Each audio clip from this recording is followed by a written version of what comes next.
Facem un tur rapid al Muzeului Militar Mareșal Constantin Prezan, filiala din Transilvania a Muzeului Militar Național Regele Ferdinand. Aceasta este intrarea și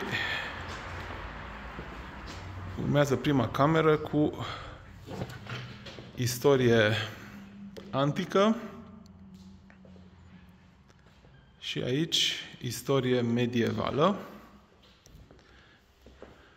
cu câteva arme de foc și arme albe, iar aici avem câteva arme cu pulbere neagră foarte vechi, plus niște iatagane sau ceva. Urmează o expoziție temporară a armatei române în primul război mondial pe acest coridor.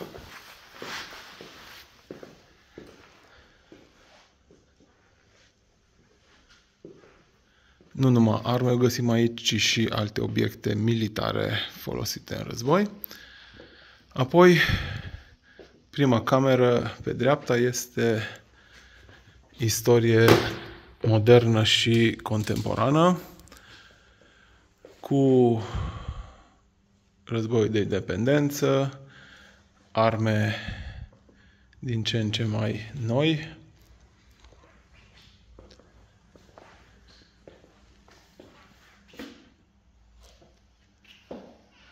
aici avem câteva puști, aici al doilea război mondial și primul combinate.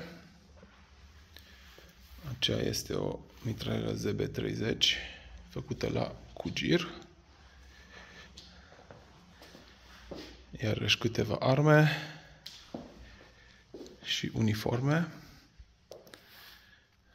MG42. Alte arme românești din război.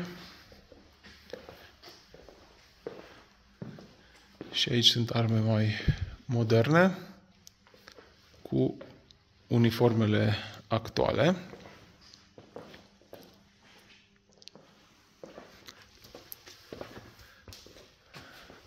Continuăm turul cu următoarea serie de camere.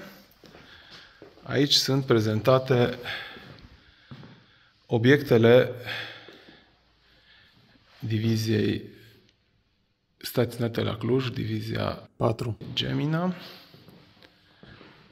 Fiecare brigadă din divizie a donat câteva obiecte pentru expunere.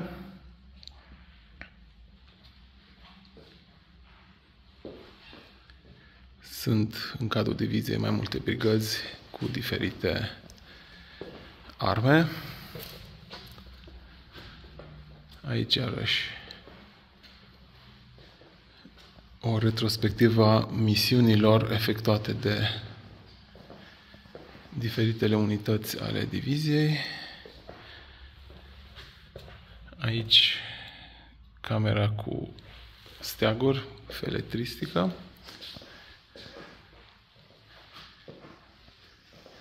Și o ultimă cameră, tot pe coridor, destinată eroilor din primul război mondial, al doilea război mondial și cei căzuți de la Revoluție încoace în diferitele conflicte peste granițe, Irak, Afganistan și așa mai departe. Sper că v-a plăcut.